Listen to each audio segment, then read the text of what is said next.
At my daughter's wedding, I overheard my son-in-law telling his best man that he had cheated on her and was only marrying for our family's money. So I just made one call, and right before he said, "I do," the police walked in. The look on Brad's face when those handcuffs appeared was worth every sleepless night I'd spent investigating this fraud. If you're watching this story unfold, subscribe and let me know where you're watching from. I love hearing from people who appreciate good revenge served ice cold. But let me back up 6 months, because this disaster didn't happen overnight. Brad Thompson was playing the long game, and unfortunately for him, I've been playing longer. It started when my daughter Sarah brought home what she called the perfect man. I'm 55 years old, and when something seems too perfect, it usually is. But Sarah was 32, successful in marketing, and I figured she could handle her own love life. Wrong again. Sarah and I have been tight since her father David died 5 years ago. David left us comfortable.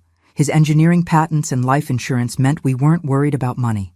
House paid off. Sarah had her college fund turned into savings, and I had enough for comfortable retirement.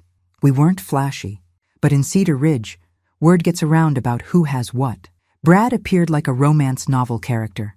Tall, dark hair, blue eyes that seemed sincere, and a smile that could sell ice to penguins. He drove a nice BMW, dressed sharp, and claimed to work in investment consulting. Fancy talk for, I help rich people shuffle money around. First Sunday dinner, I watched him work my dining room like a politician at a town hall, complimented my pot roast, asked intelligent questions about David's engineering work, showed perfect interest in family photos.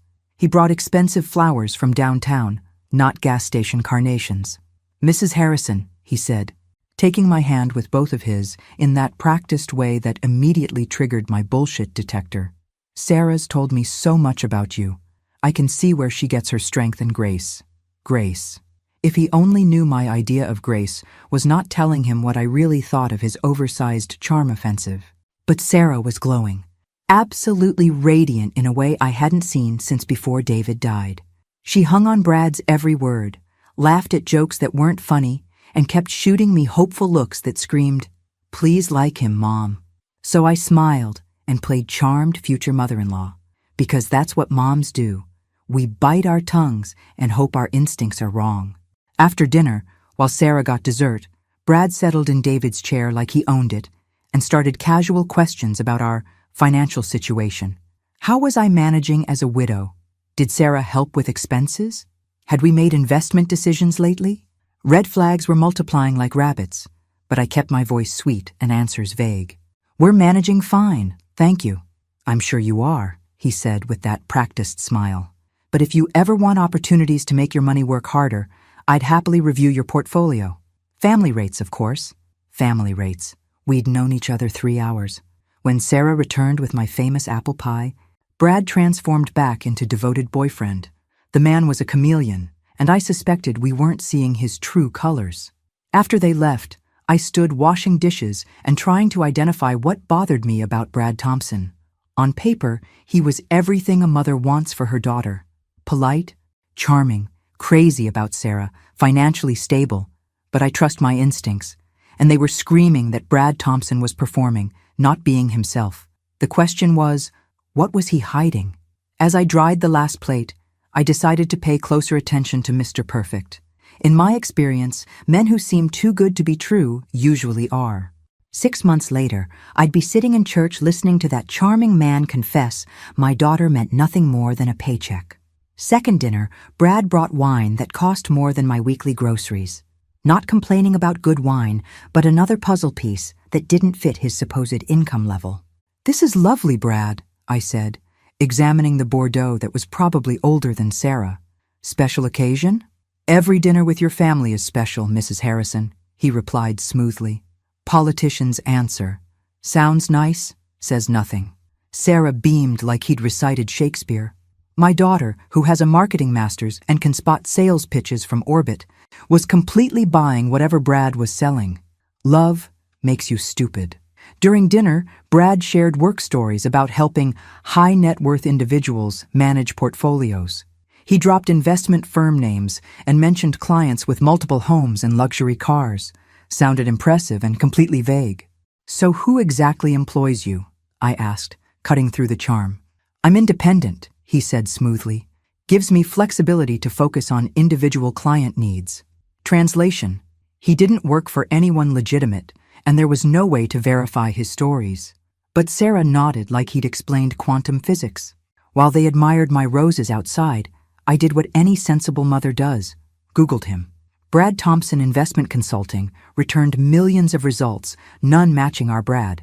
Added Cedar Ridge, got nothing. No business license, no professional certifications, no LinkedIn matching his description. For someone supposedly working with wealthy clients, Brad Thompson had remarkably little online presence, either very professional or very suspicious. When they returned, I was innocently sipping tea in my living room. "Mom," Sarah said, settling beside Brad with that particular glow, meaning news. "Brad and I think it's time for me to change my investment strategy." My tea paused mid-sip. "What changes?"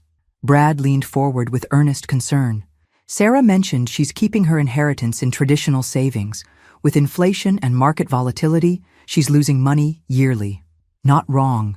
But something about his delivery triggered my mother radar. "I'm assembling a conservative portfolio," Brad continued. "Nothing risky, just diversified funds and stable growth opportunities." "Sounds wonderful," I said neutrally. Sarah's always been money smart. What I thought: why is my daughter's 6-week boyfriend suddenly managing her finances? What I said: "I'm sure you'll make good decisions, honey. Because here's motherhood truth. Sometimes you must let adult children make their own mistakes, even when you see disaster approaching." Over following months, Brad became a fixture. Every family dinner, holiday celebration, community event Sarah attended. Charming to neighbors, helpful around the house, devoted to Sarah, surface-perfect boyfriend. But I noticed things. Casual questions about our finances, interest in David's inheritance details, Sarah's trust fund, our major purchases. Framed as concern, felt like reconnaissance. Then inconsistencies. Brad claimed Connecticut upbringing, but didn't know basic state facts any native would. Said Yale graduate, but couldn't name his freshman dorm. Mentioned wealthy background, but had working-class tells no polish could hide. I started mental lists of Brad's stories, checking consistency. They weren't. But Sarah was happier than since David died. Sleeping better, laughing more, discussing future plans. If Brad made her that happy, was I playing suspicious mother-in-law based on feelings? Answer: absolutely. Those feelings were about to prove very accurate. 6 months in, Sarah announced they were moving together. Brad found a great deal on a house across town. Rental supposedly perfect for testing domestic life. "Beautiful place, Mom," Sarah gushed, showing phone pictures. "Brad knows the landlord, so we're getting way below market rate." Looking at clearly expensive home photos, I wondered how Brad secured such a deal. But I smiled and said I was happy. That night, alone for the first time in months without Sarah and Brad's laughter-filling rooms, I decided to discover exactly who Brad Thompson really was. My daughter might be love-blinded, but I wasn't. Something about Brad's too-perfect performance was setting off every alarm I possessed. Time for real detective work. 3 months after Sarah moved in with Brad, they announced engagement at my Sunday dinner table. I should have been thrilled. Sarah glowed, the ring was gorgeous, Brad seemed happy. Instead, I felt like watching a performance. "Mom, look!" Sarah practically shoved her hand in my face, where a stunning solitaire caught light. At least 2 carats, definitely real. "Beautiful, honey," I said honestly. The ring was lovely, also expensive, more than someone claiming independent investment consulting should afford. Brad beamed proudly. "I wanted something worthy of Sarah," he said, gazing into her eyes like they were alone. "She deserves the best." The romantic in me melted. The mother in me wondered where he'd gotten money for a ring, probably costing more than my car. "How did you find something so perfect?" I asked innocently. "Friend in jewelry business," Brad said smoothly. Great deal on a stone returned by another customer. Another great deal. Brad had remarkably lucky connections with people offering expensive discounts. Either incredibly fortunate or something else happening. But Sarah radiated happiness, so I hugged them both and opened good champagne I'd saved for special occasions. We toasted their future while I ignored the warning voice in my head. Over following weeks, wedding planning consumed Sarah's life. She approached details with marketing campaign intensity, creating spreadsheets for everything from flowers to seating charts. Brad was the perfect, supportive fiancé, agreeing with choices and suggesting helpful vendors offering deals. Brad knows someone doing catering for half price, Sarah told me excitedly during planning sessions. And his friend gets wholesale flowers. I started thinking Brad Thompson knew many people willing to work below market rates, either incredibly well connected or incredibly good at finding people participating in something shady. Meanwhile, I'd hired a private investigator, Patricia from my book club. Patricia had been discreet about researching Brad's background, and her findings were interesting. No record of Brad Thompson attending Yale, no Connecticut upbringing records, no business license for his investment firm. Credit history only went back 3 years. Employment history suspiciously vague. Most interesting, a Bradford Thompson had been arrested in Nevada 2 years ago for investment fraud. Same age, similar description, but charges dropped when victims suddenly refused testifying. Patricia couldn't prove same person, but the coincidence troubled me. Unfortunately, coincidences aren't proof, and I couldn't present Sarah with maybe it's him mugshots, expecting wedding cancellation. I needed more evidence, so I decided paying closer attention to Brad's behavior to discover more. What I discovered, Brad Thompson was excellent at asking right questions. During family dinners, he'd casually steer conversations toward our finances. How much were David's patents worth? Had I considered refinancing for low rates?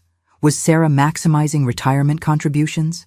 He framed everything as helpful concern, but I noticed he was building comprehensive pictures of our family assets, particularly interested in Sarah's inheritance.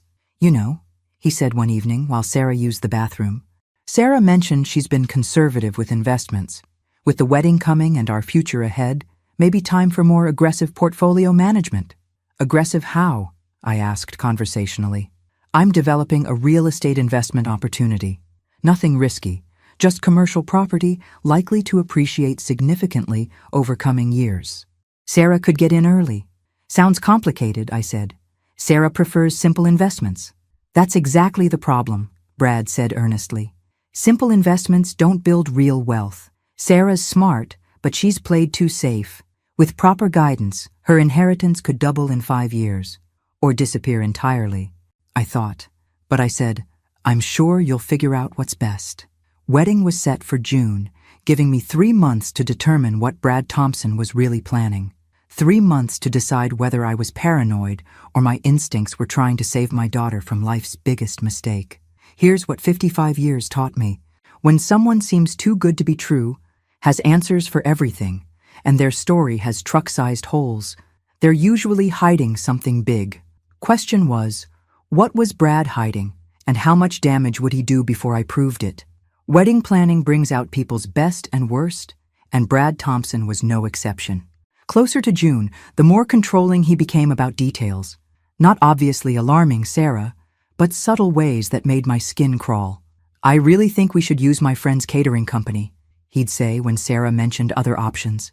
They're giving us such a good deal, and I've worked with them before. Or, my photographer friend understands the shots we want. We don't want risks with someone new. Slowly, Brad steered Sarah toward vendors he'd personally selected. Every wedding aspect was being handled by people with some Brad relationship. That's not romantic planning. That's controlling behavior with pretty bows. Meanwhile, investigator Patricia had been busy. She'd tracked down 2 Nevada women who'd had relationships with someone matching Brad's description around those investment fraud charges. Both lost significant money, both too embarrassed to press charges when their boyfriend disappeared. Patterns almost identical, Patricia told me during our bookstore coffee meeting. Charming man appears, becomes perfect boyfriend, gains financial access, vanishes with everything portable. But he's marrying Sarah, I pointed out. Why go through marriage trouble if he's planning to disappear? Maybe marriage gives legal access to more money, Patricia suggested. Or maybe he's planning longer cons. Get married, control finances, then disappear once he's cleaned out everything possible. The thought sickened me, but it explained Brad's behavior. He wasn't just dating Sarah. He was positioning himself to take everything she had. I needed proof, not suspicions and coincidences, but actual evidence convincing Sarah her perfect fiancé was fraud. Problem was, Brad was excellent at covering tracks. That's when I developed a plan, either brilliant or completely insane. I decided testing Brad's story by arranging surprise encounters with his supposed past. If he really grew up wealthy in Connecticut, really attended Yale, really worked high-end finance, he should handle meeting someone from that world. I called college roommate Helen, who'd married well and lived in Greenwich, Connecticut. Helen was old money, the type who'd actually know families and institutions Brad claimed association with. "I need a favor," I told Helen. "Can you visit next month and meet Sarah's fiancé? I want a second opinion." Helen agreed, and we arranged her to surprise me during one of Brad and Sarah's regular Sunday dinners. The Sunday Helen arrived, I watched Brad's face carefully when I introduced her as my Greenwich college friend. For just a moment, something flickered across his expression. Panic? Calculation? Before the charming smile returned. "Greenwich," Brad said enthusiastically. "Beautiful area. I have family friends there. Do you know the Hamiltons? They live near the yacht club." Helen smiled politely. "Greenwich isn't that small." "Dear, but I've been yacht club member 30 years. Which Hamiltons?" I watched Brad's smile tighten imperceptibly. "Family friends of my parents. I don't know them personally well." Smooth recovery, but Helen wasn't finished. "And you attended Yale?" Sarah mentioned. "What residential college?" "Pearson," Brad said without hesitation. "Lovely. My nephew graduated Pearson recently. What year did you graduate?" Brad rattled off a year, and Helen nodded thoughtfully. "You might have known my nephew. Tommy Whitfield?" "Name sounds familiar," Brad said carefully. Helen's smile was perfectly pleasant. "That's funny, because Tommy attended Princeton, not Yale, and I've never had a nephew." Silence could have been cut with knives. Sarah looked confused, Brad looked like he was calculating escape routes, and I looked like Christmas morning arrived early. "I must have misheard the name," Brad attempted laughing off. "You know family connections. Everyone knows everyone. But details get confused." "Of course," Helen said sweetly. "Easy to get confused about these things." After Brad and Sarah left, Helen and I sat in my kitchen with wine, dissecting the encounter. "That man's never been within 50 miles of Greenwich society," Helen said firmly, "and definitely didn't attend Yale. He might have studied school catalogs, but never actually been there. So what do I do with that information? Sarah won't believe me based on one uncomfortable conversation." "Get more evidence," Helen suggested. "Set more traps. If he's lying about background, he's probably lying about other things." She was right. I had 2 months until wedding to prove it. What I didn't know, Brad had already started cleaning out Sarah's accounts. 2 months before the wedding, Sarah casually mentioned during shopping that she and Brad had made exciting investment decisions with her inheritance money. "We found this amazing opportunity," she said, holding up a bridesmaid dress. "Brad's been working on it for months, and we finally got approved." My blood froze. "What kind of investment?" "Private real estate development. Luxury condos in Colorado Springs. Brad says returns could be incredible, and since we're marrying anyway, it made sense starting our future together." I managed steady voice. "How much did you invest?" "Most of it," Sarah said casually, still focused on the dress. "About $400,000. But Brad says we could double that in 2 years. $400,000. Sarah's entire inheritance from David gone in one investment decision with a man whose background I couldn't verify. "Sarah," I said carefully, "did a lawyer review the investment documents?" "Brad handled everything," she said, finally looking at me. "Mom, why are you making that face? You look sick." Because I was sick. My daughter had just handed her life savings to someone I increasingly believed was a con artist, based solely on his word. "I think it's important being careful with large investments," I said. "Maybe someone independent should review the paperwork." Sarah's expression shifted to mild irritation. "Mom, Brad's a professional.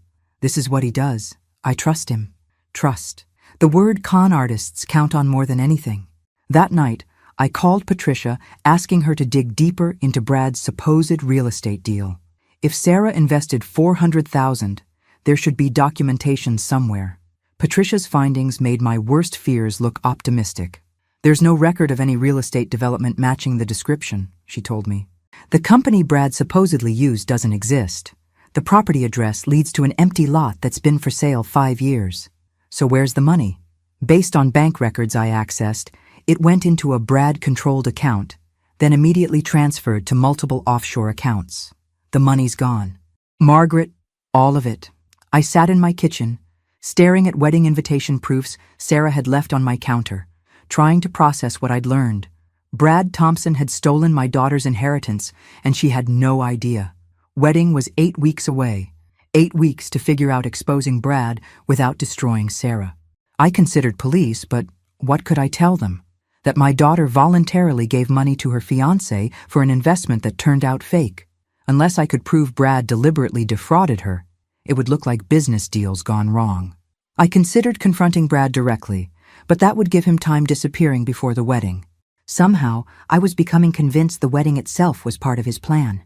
If Brad married Sarah, he'd have legal access to more assets.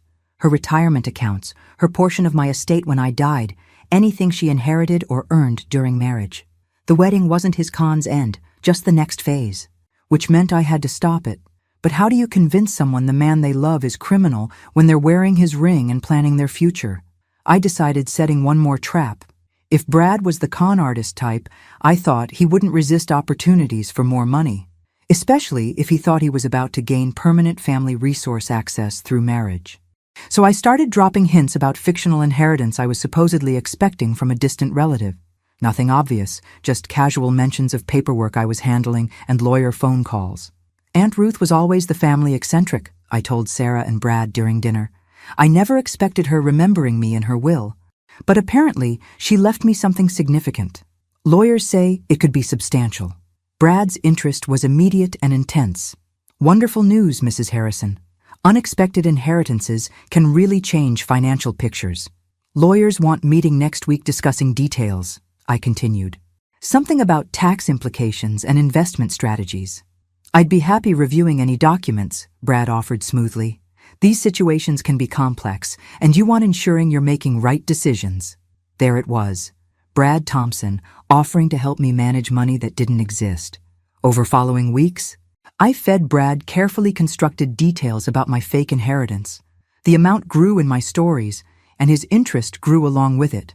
He started asking pointed questions about estate planning, whether I'd updated my will recently, how I was thinking about leaving assets to Sarah. You know, he said one evening, after Sarah and I marry, it might make sense consolidating some financial planning. Family trusts can be very tax efficient. Family trusts controlled by Brad, no doubt. The wedding was 4 weeks away when I finally decided what I had to do. Time to set the ultimate trap. 3 weeks before the wedding, I did something making me either the best mother in the world or the most devious. I planted a listening device in Brad's car. Before judging me, let me explain. Patricia had law enforcement contacts, and one specialized in surveillance equipment. A tiny recording device, completely undetectable, that would pick up Brad's BMW conversations. This is probably illegal, Patricia warned, showing me how the device worked. So is stealing $400,000 from my daughter, I replied. I'm willing to take risks. I figured if Brad was really planning to con Sarah, he'd eventually discuss it with someone. Maybe his real partner, maybe another victim, maybe just phone calls arranging exit strategies. The device would record everything, giving me proof I needed to save Sarah. For 2 weeks, I listened to the most boring recordings imaginable. Brad talking to vendors about wedding details, mundane phone conversations with unidentifiable people, singing along to radio. Either he was the most innocent man alive, or very careful about where he had sensitive conversations. Then, a week before the wedding, I hit jackpot. Brad was having lunch with someone called Danny, and their conversation was very enlightening. You sure about the timeline? Danny asked. Seems like you're cutting it close. Wedding's next Saturday, Brad replied. Soon as we're legally married, I'll have access to everything. Trust accounts, retirement funds, plus whatever the old lady leaves her when she dies. What about the $400 you already got? That's just appetizer, Brad laughed. Real money comes after marriage. Give me 6 months cleaning out everything I can access. Then I'll file for divorce and disappear. She'll be too embarrassed coming after me seriously.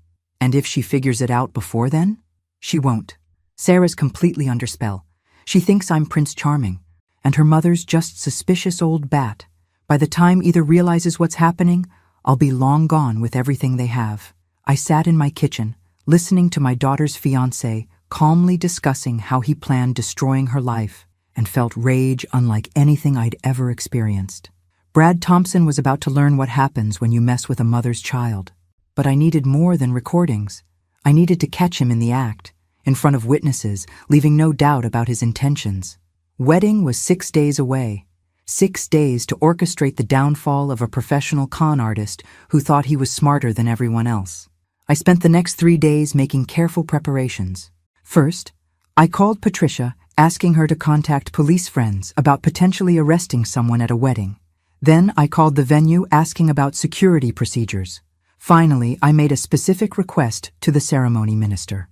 I need you prepared for unusual circumstances during the wedding, I told Reverend Mitchell. There may be interruptions, and I need you to delay the ceremony if necessary. Reverend Mitchell had known our family for years and trusted my judgment enough to agree without asking too many questions. The night before the wedding, I called Sarah checking final preparations. I'm so nervous. Mom, she said, voice bubbling with excitement, but also so happy. I can't believe tomorrow I'll be Mrs. Thompson. Are you sure about this, honey? I asked one last time. Marriage is a big step. I've never been more sure of anything, Sarah said firmly. Brad is everything I've ever wanted in a husband. I'm the luckiest woman alive. My heart broke slightly, knowing what I was about to do to her. But better a broken heart than a destroyed life. I love you, Sarah, I said. Whatever happens tomorrow, remember that everything I do is because I love you. I love you too, Mom. You're going to love being Brad's mother-in-law. He thinks the world of you.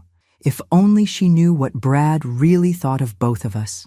Wedding morning dawned bright and clear, perfect weather for what was about to become the most dramatic ceremony in Cedar Ridge history. I got dressed carefully, choosing an outfit appropriate for both weddings and courtrooms. Then I drove to the church, carrying my purse with the recording device inside and a cell phone programmed with the direct number for Detective Morrison, the police contact Patricia had arranged. Sarah looked beautiful in her wedding dress, radiant with happiness, about to be shattered. Brad looked handsome in his tuxedo, every inch the devoted groom. If I hadn't heard his conversation with Danny, I might have thought I was wrong about everything. But I had heard it, and in a few hours, everyone else would too. The wedding day atmosphere was magazine perfect. Cedar Ridge Community Church had been transformed with white roses and golden ribbons. Guests arriving in their finest clothes. Sarah was in the bridal suite finishing makeup, while I sat in the front pew, trying to calm nerves and review my plan. At 3:45, 15 minutes before ceremony start, I excused myself to use the restroom. What I actually did was walk around to the church side where Brad's BMW was parked with other wedding party cars. That's where I found Brad having a phone conversation confirming everything I'd suspected about his character. Danny, it's me, Brad was saying into his cell phone, obviously thinking he was far enough from church that no one would overhear. Yeah, in about 20 minutes I'll officially be married to my retirement fund. He laughed at whatever Danny said in response. Trust me, this girl is so naive she'll sign anything I put in front of her. I've already got her to put most of her money into that fake investment. Once we're married, I'll have access to her retirement accounts, and I can start working on the mother's assets too. My blood pressure spiked, but I kept listening. The old lady's got a house worth at least $300,000, plus whatever she's got in savings. Sarah mentioned life insurance money too.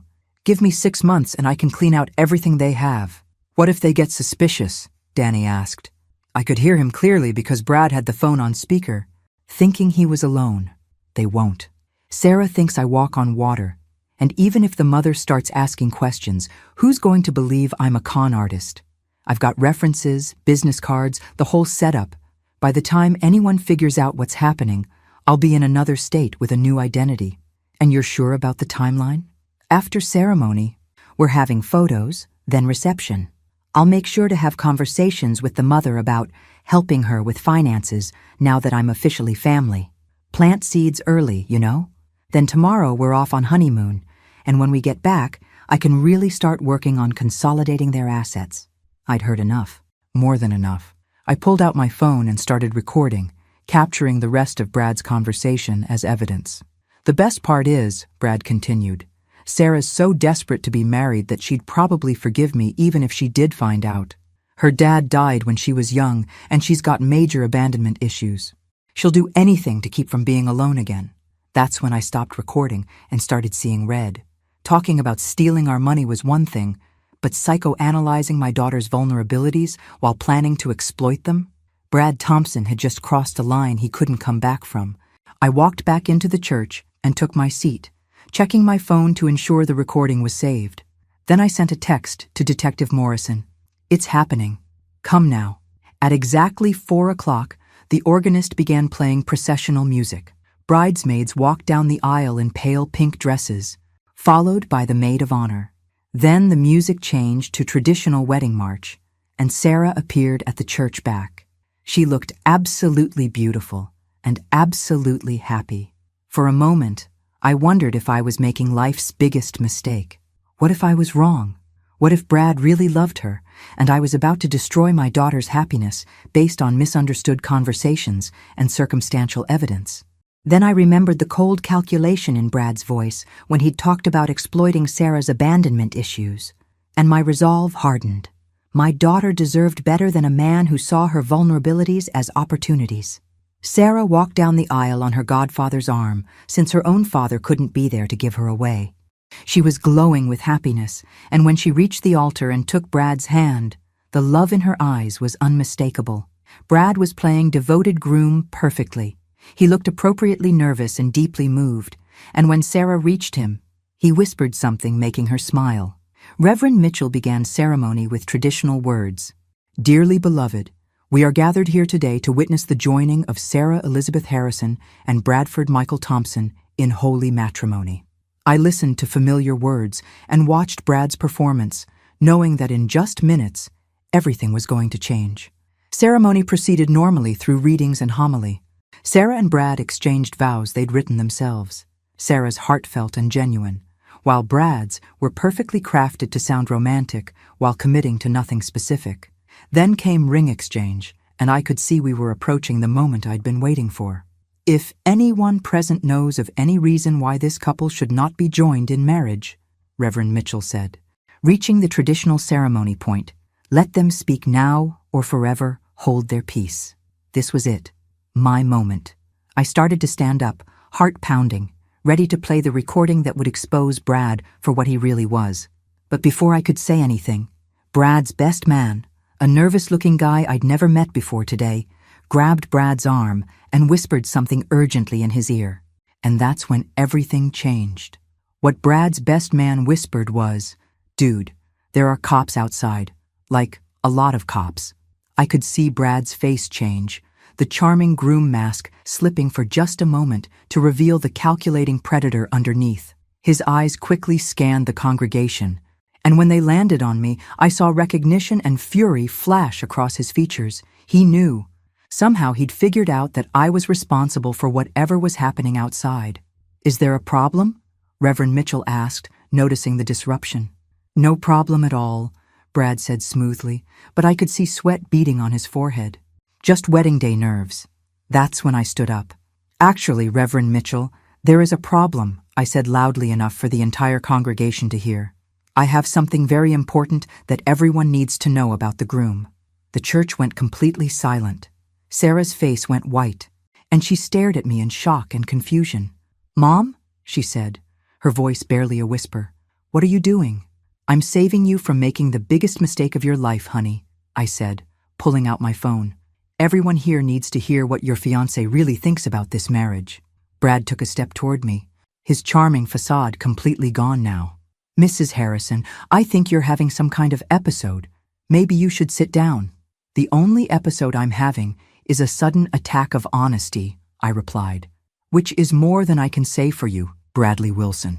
The use of his real name hit Brad like a physical blow. Several guests gasped, and Sarah looked back and forth between us in confusion.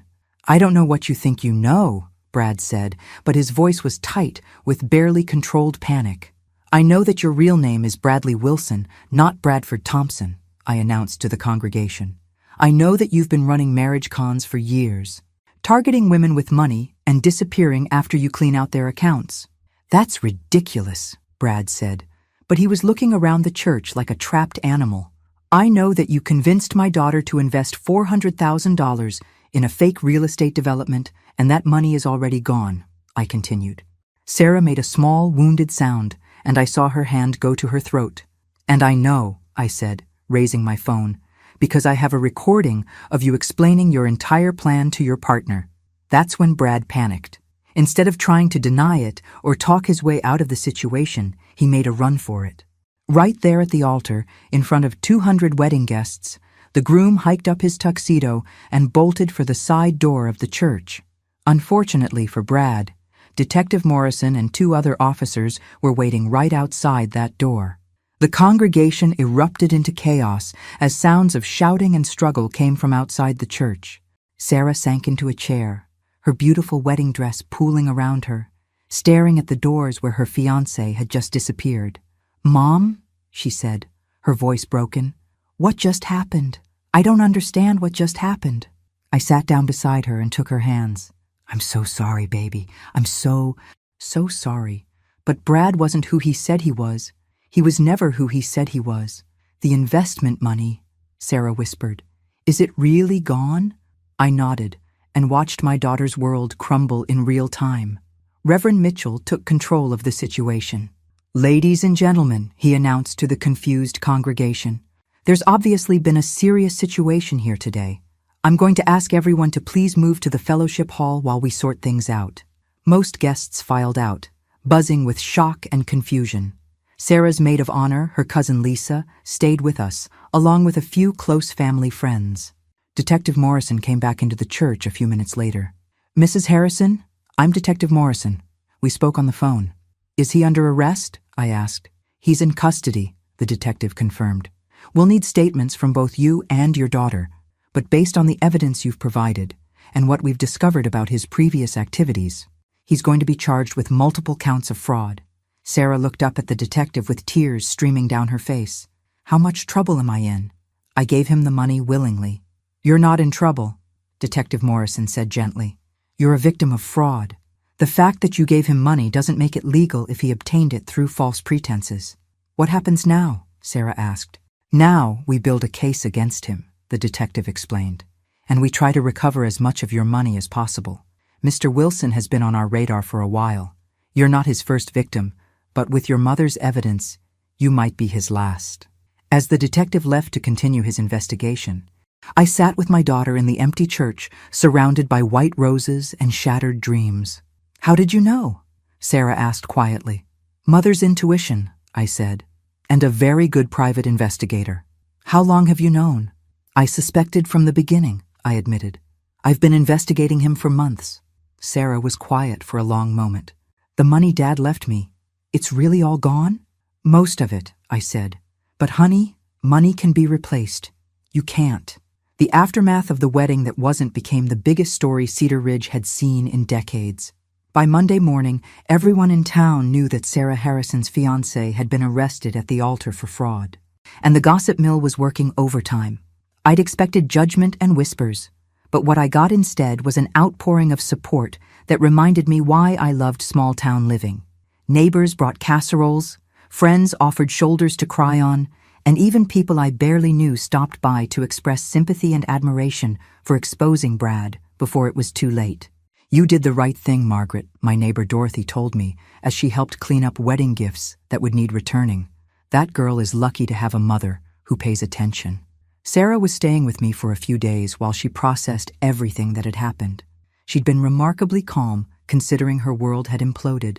But I could see pain in her eyes every time she looked at her wedding dress hanging in the guest room. Detective Morrison called Tuesday with an update. "We've made significant progress on the case," he told me. "Bradley Wilson has been using multiple identities for at least 5 years, and we've identified 7 other victims in 4 different states." "7 other women like Sarah?" I asked. "All with similar patterns. He targets women who've recently inherited money or gone through divorces with substantial settlements. Always the perfect boyfriend, always pushing for quick marriages, always disappearing once he's gotten access to their finances." "How much money are we talking about? Total damages across all victims?" "Over $2 million. Your daughter's case is actually one of the larger individual thefts. The number made me sick. Brad had stolen Sarah's inheritance like it was pocket change, and he'd been doing it to other women for years. What are the chances of recovery? I asked. Better than usual. Actually, because you caught him before he could disappear completely, we've been able to freeze several accounts. We won't recover everything, but we might get back 60 or 70%. It was better than nothing, but it still meant Sarah had lost over $100,000 to a man who'd never loved her. Wednesday, Patricia stopped by with additional information she'd uncovered about Brad's background. His real name is Bradley Wilson, and he's 34 years old, she told Sarah and me as we sat in my living room. He grew up in foster care in Nevada, dropped out of high school, and has a history of small-time cons going back to when he was 18. So, everything about his background was fake? Sarah asked. Everything. No wealthy family, no Yale education, no successful business. He learned to imitate upper-class behavior by studying it online and practicing on smaller targets before moving up to bigger cons. How did he know so much about investments and finance? I asked. He didn't really, Patricia explained. He learned enough terminology to sound impressive, but if you'd asked him detailed questions, his knowledge was very shallow. He counted on charm and confidence to carry him through. Sarah shook her head. I can't believe I fell for it. Don't blame yourself, Patricia said firmly. Bradley Wilson was very good at what he did. He studied psychology, learned how to identify and exploit emotional vulnerabilities. This wasn't your fault. Thursday, I got a call that surprised me. It was from one of Brad's other victims, a woman named Helen Morrison from Portland. Detective Morrison gave me your contact information, Helen explained. I wanted to thank you for stopping him. If you hadn't caught him when you did, he would have moved on to target more women. How much did he steal from you? I asked. $60,000. I thought I was investing in a wine importing business with the man I was going to marry. Helen's voice was bitter. He disappeared the night before our wedding, and I never saw him again. I'm so sorry. Don't be sorry. Be proud. You did what none of the rest of us could do. You stopped him. Your daughter is lucky to have you. After I hung up, I thought about Helen and the other victims. Sarah wasn't just one person who'd been hurt by Brad's lies. She was part of a pattern of women whose lives had been damaged by a predator who saw their love as a business opportunity. Friday, exactly 1 week after the wedding disaster, Detective Morrison called with news about Brad's arraignment. He's been charged with 7 counts of fraud in multiple jurisdictions, the detective told me. His public defender is trying to work out a plea deal, but with the evidence we have, he's looking at significant prison time. How significant?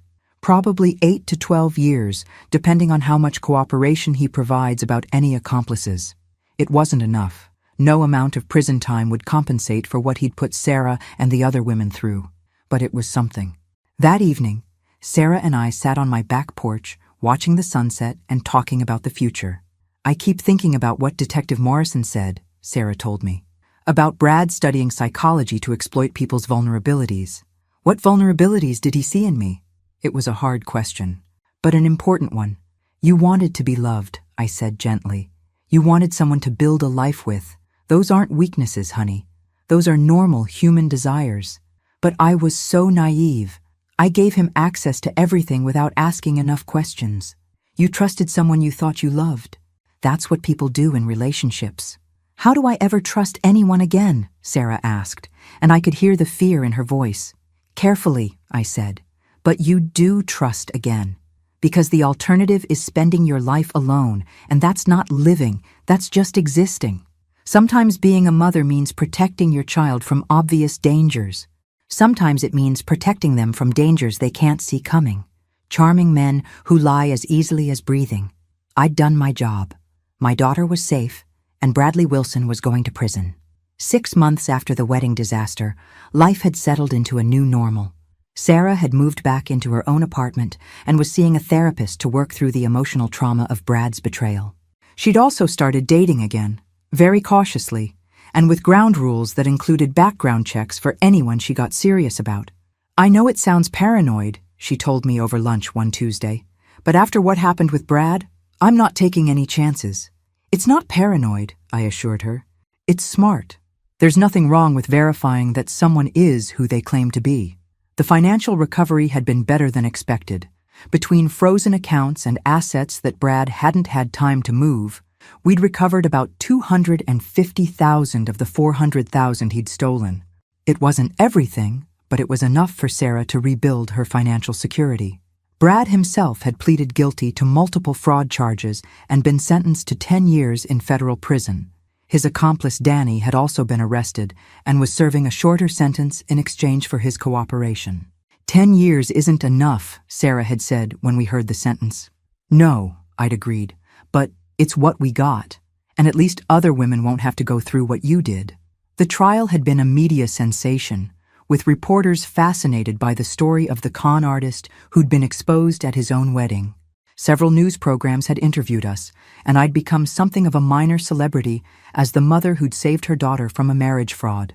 "You're famous, Mrs. Harrison," the grocery store clerk told me when a tabloid at the checkout featured a photo of me with the headline, "Super Mom Saves Daughter from Wedding Day Con Man." "Famous for being suspicious," I replied. Not sure that's the kind of fame I wanted. But the attention had led to something unexpected and worthwhile. I'd been contacted by several organizations that help fraud victims, and I'd started volunteering to speak at seminars about romance scams and how to protect yourself from them. "The most important thing to remember," I would tell audiences, "is that love shouldn't make you stupid. If someone is pressuring you to make financial decisions quickly, if their background doesn't check out, if your family and friends are expressing concerns, pay attention to those red flags." Sarah had started coming to some of the seminars with me, sharing her own experience to help other women recognize the warning signs. "I thought I was smart enough not to fall for something like this," she would say. "But con artists are professionals. They study psychology, they practice their techniques, and they're very good at what they do. The key is verification. Check their story, check their background, and don't let anyone rush you into major decisions."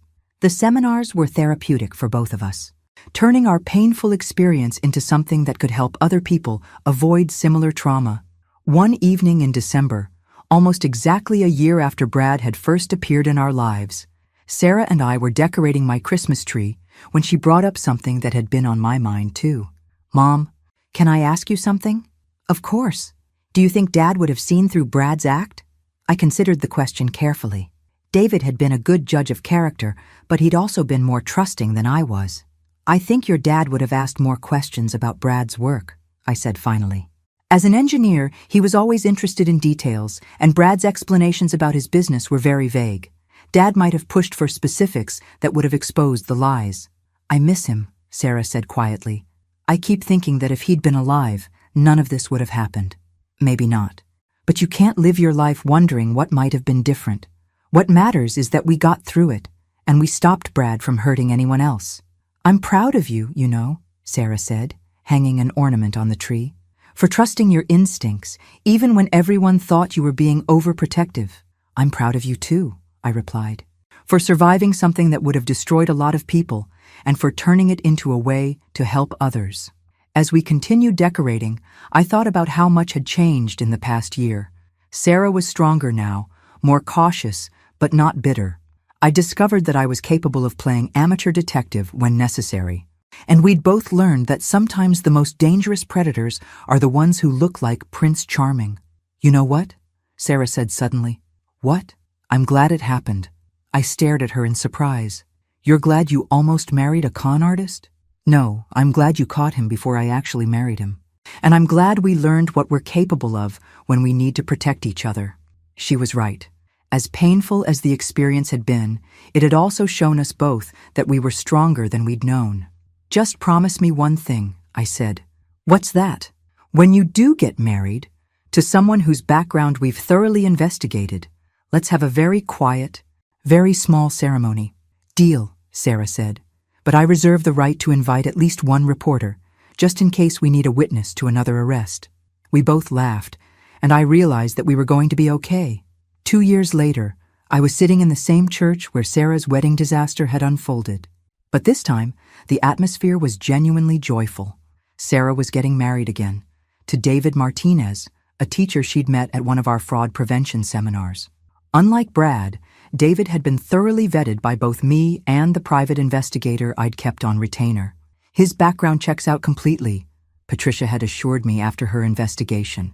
Born in Cedar Ridge, went to State University, been teaching at the same high school for 8 years. No secret identities, no mysterious financial dealings, no history of fraud. He's exactly who he says he is. Almost suspiciously normal, I'd joked, but I was relieved.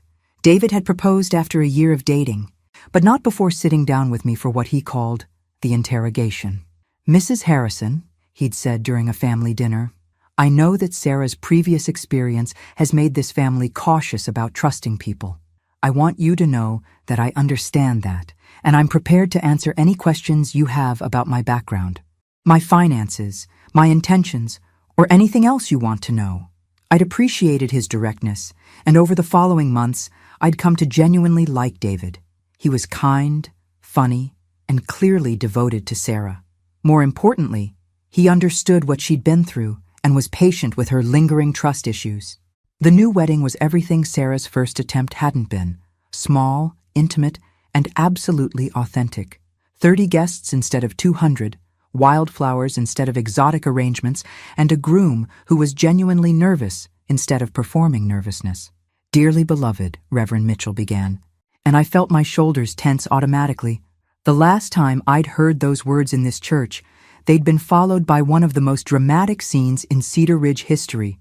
But this time, when Reverend Mitchell reached the part about objections, I remained seated and silent. No one interrupted.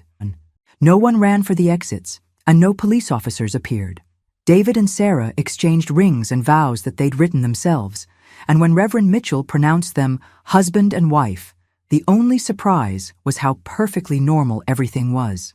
At the reception, held in my backyard with catering from the local deli, I found myself talking to Detective Morrison, who'd become something of a family friend after the Brad Wilson case. Any word on how our favorite con artist is doing in prison? I asked. Brad's been a model prisoner, apparently, Detective Morrison said. He's teaching financial literacy classes to other inmates, which I find ironically appropriate. Teaching them how to steal money? Teaching them how to manage money legally. Actually, turns out he really did learn a lot about finance during his con artist years. The warden says he's quite good at it. Think he's actually reformed? Detective Morrison shrugged. Hard to say. Con artists are good at playing whatever role they think will benefit them. But he's got 7 more years to figure out who he wants to be when he gets out. Later in the evening, as the reception was winding down, Sarah pulled me aside for a private conversation. Mom, I need to tell you something. What's that? I got a letter from Brad last month. I felt my blood pressure spike. He contacted you from prison? Is that even legal? It's allowed, apparently. He wanted to apologize. And I wrote him back. I stared at my daughter in shock. You wrote back to the man who tried to steal your life savings? I told him I forgave him, Sarah said calmly. Not because he deserved forgiveness, but because carrying that anger was hurting me more than it was hurting him. I thought about that for a moment. How do you feel now? Free, Sarah said simply. For the first time since all this happened, I feel completely free of it. I looked across the yard at David, who was helping clean up tables and chatting easily with our neighbors, and I understood what Sarah meant. The Brad Wilson chapter of our lives was finally, truly closed. You know what I realized today? Sarah continued. What? Brad actually did me a favor. I raised an eyebrow. How do you figure that? If I'd married him, I would have spent years in a fake marriage with someone who didn't actually love me. Instead, I'm married to someone who knows exactly who I am and loves me anyway. Someone who thinks my paranoia about background checks is endearing rather than annoying. When you put it that way, I suppose Brad did do us all a favor, I said. Though I still think 10 years in prison wasn't enough. Mom? Yes? Thank you. For trusting your instincts, for investigating him, for saving me from making the biggest mistake of my life. Thank you for forgiving me for ruining your first wedding. You didn't ruin it, Sarah said firmly. You saved me from it. There's a difference. As the last guests left and we finished cleaning up, I reflected on how much our family had changed over the past 3 years. We'd been tested by betrayal and fraud, but we'd emerged stronger and wiser. Sarah had learned to trust her own judgment while still remaining open to love. I'd learned that sometimes being a protective mother means being willing to be the villain in your child's story, at least temporarily. And we'd both learned that the most important thing in life isn't avoiding all risks.